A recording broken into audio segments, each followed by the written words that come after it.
Hi, this is Ken Boyd with St. Louis Test Preparation. This is the website Accounting Accidentally, and I wanted to talk about the latest blog I've written. Excuse me, what Ben Franklin can teach us about millennial investors. And I thought this was based on a very interesting article from Huffington Post that I'll get to later. And we have to talk about something basic, which is that the experience of millennials has made them highly skeptical about investing and taking risk. So these people have seen some things that make them cautious as far as investing. Well, first of all, this group faces much larger student loan debt as compared with their income than any generation, any demographic before them. That is to say, their student loan debt as a percentage of their total income is very high in many cases.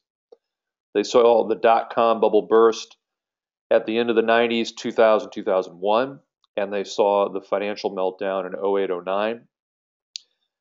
And the point being, these experiences have aligned them with the philosophies of Ben Franklin, of all people, and we can learn something from this group. So the millennials who are taking Ben Franklin's advice may also cause us to take that same advice. That's sort of the point of this article.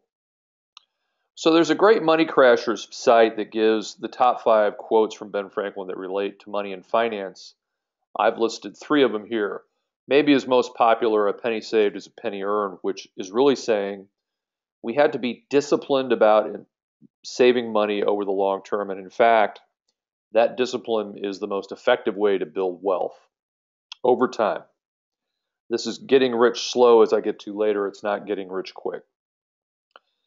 Investment in knowledge always pays the best interest. Franklin, throughout his life, was a lifetime learner. He, in fact, created a group of people who met and talked and educated each other, almost like a business networking group when he was very, very young. So his point here is never stop learning, and the reason why is that that strategy can help you in your career. And if you advance in your career, you'll also build wealth. As your career increases, you'll make more money. And finally, the last of the 3 quotes that I used: rather go to bed without dinner than to rise in debt, meaning that Franklin's message is to live within your means.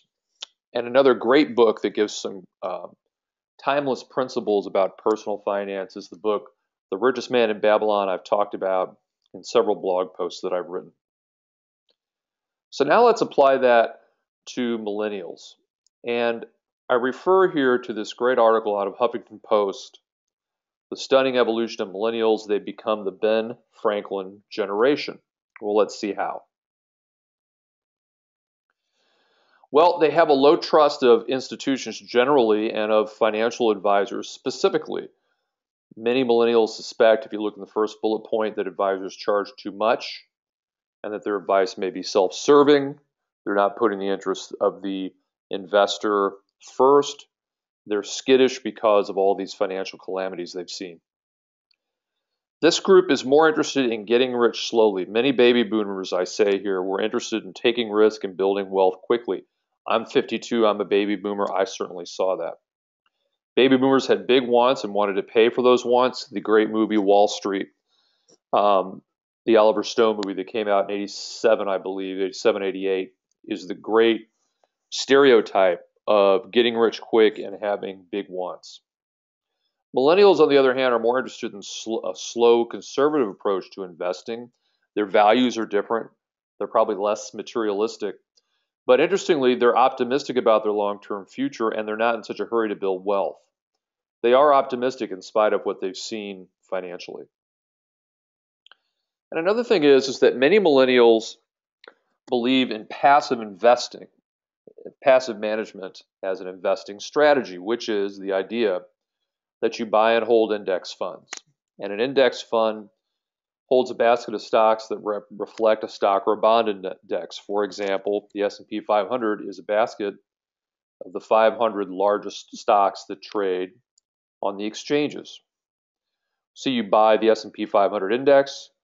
It's inexpensive to do. We'll see why in a minute. You hold that index, and essentially your money goes up and down along with the broad market. I go on to say millennials generally believe that passive management will outperform actively managed portfolios. Actively managed means that we have a money manager making buy and sell decisions. And if you look at the research, you'll find that over time, that's true a good deal of the time, that index funds or passive investing do outperform actively managed. So these are characteristics of that millennial investor. So now the question is, if that's what they believe, how do they go about investing? The nuts and bolts. Not surprisingly, money managers have tailored services to meet the needs of that millennial. And there is a great company called Wealthfront, and here's their website. And in fact, I listened to the founder on CNBC some time ago. Didn't catch the entire interview, but I was interested in what their strategy was. And here's their strategy. Like any investment company, they're going to go through a questionnaire and ask the investor a series of questions about investment goals, age, income, investing experience, their risk tolerance. All financial professionals have to do that because they all have to recommend suitable investments, and they can't do that unless they ask those questions. So that first step, the questionnaire, is something that everybody does. But then what Wealthfront does is that based on those answers, they generate a portfolio, and that portfolio consists largely of index funds using exchange-traded funds, or ETFs, which are an inexpensive way to invest in an index. And for doing all this, Wealthfront charges some very low fees. In fact, it's 0.25%, which in comparison with other money management fees out there is very low. So their goal here is to, quote, personalize, diversify, and rebalance, which is a quote I took from the article over here. Rebalancing means that as the portfolio stocks and the index changes, we buy and sell funds in the index fund to match the index. So if Microsoft goes from being 3% to 2% of the index, we would sell the Microsoft in the portfolio down to 2% of our total so it matches the index. Now, I had written a past blog, and I'm going to click on it here, warning you may need investment advice from a real person, where I talk about the idea that to prevent panic selling in a market downturn, don't we need a conversation with a live person, particularly somebody we have a relationship with? To prevent panic selling in 08, 09, or in 2000, 2001, when it's in the person's best interest, possibly, to hang on to everything and not sell it. And in fact, had you done that, not only hung on to it, but maybe bought more at the low, you obviously would have done better. So do we need a human being to explain that? And I think that's an open issue.